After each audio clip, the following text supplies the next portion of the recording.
Chat, as I'm still joined here by Sheepy of the Unicorns of Love. Very interesting from there from Forgiven. Yeah. If you're good in the team, then you'll be able to instill fear in your opponents. Yeah. Is that your philosophy towards why you should get along in a team as well? I think it's displaying really well how they go on about the game. They play very aggressive. They keep pushing bot lane.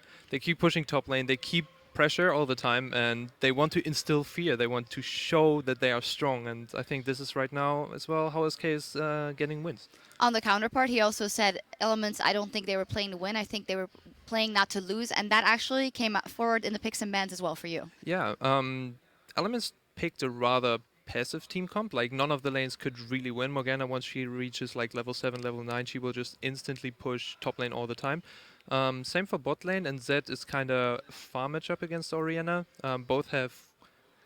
Orianna can bully Zed pretty hard, but if, like Forgiven said, if they didn't have the jungle pressure, then Orianna can just sit back and farm it. So SK got really ahead in the early game, kept pushing it, and yeah, got win after win after win, advantage after advantage, and snowballed the game from there on. Yeah, let's actually take a look at one of those big wins they got, one of the team fights in mid for SK, successful, and for Element, it just wasn't time to fight yet, even though they almost get a pick. Yeah, you see here, they are coming from the side. Elements, with the Orianna ball, want to have the perfect setup where they can zone the backline, and then the first peel with the Thresh Lantern, they go back, Morgana gets the backline.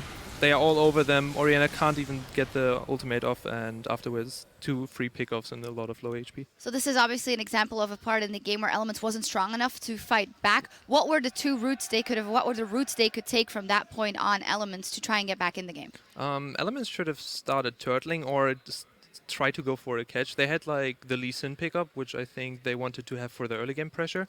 It didn't work out too well. The lanes were so strong at some point that Lee Sin couldn't get the ganks off. So I think that either way they started turtling, make side waves push all the time and try to get some vision on the Nashor and stall it out, because the team comp on paper, if they have the right setup and can zone the backline with the Orianna ultimate, is really, really strong. Maokai tanky, Jinx, we saw it in the NA as well. Yeah. It's just such an incredibly strong ADC, and yeah, if it comes to late game, anything could have happened there. Yeah, but SK decided differently. We actually have a replay of that as well. They weren't afraid to go in, and the moment they saw an opportunity or a half one, they jumped on it. Yeah, Zed split pushing on the side, decided to come from the mid, and Svenskeren flashing in, being so incredibly aggressive.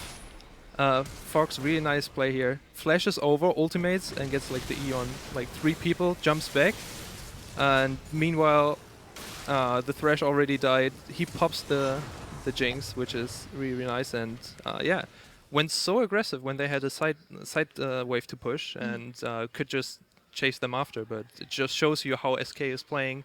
They look for the team fights. They see, okay, in the mid game our advantage is so huge that we just go for this team fight, and yeah, they from this point on just snowballed through, and I think they picked off an inhibit from this. So, yeah. Yeah, and then in the end they won. We do have to touch on Elements as well. A couple of questionable calls in there, and before that we heard the comms of the team and how Krepa was bringing that decisiveness.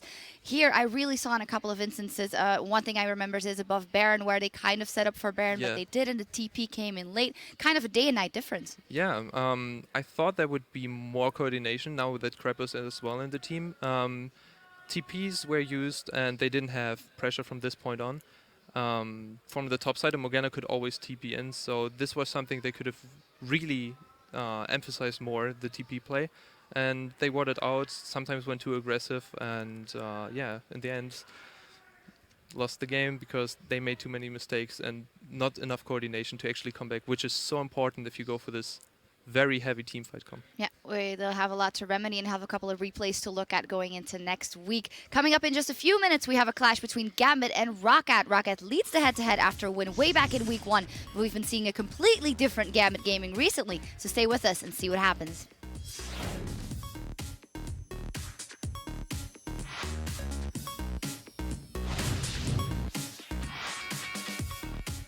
Or whenever you're dead in a fight, you become the shot caller, you know, because you see more than we do.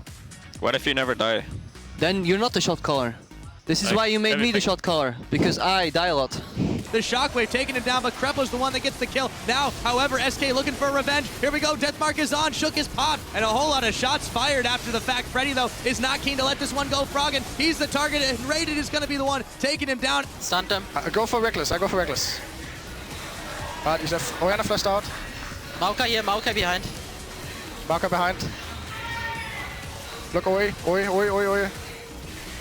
Good job. Really right. Let's go in. SK Gaming, I guess they got the swagger back.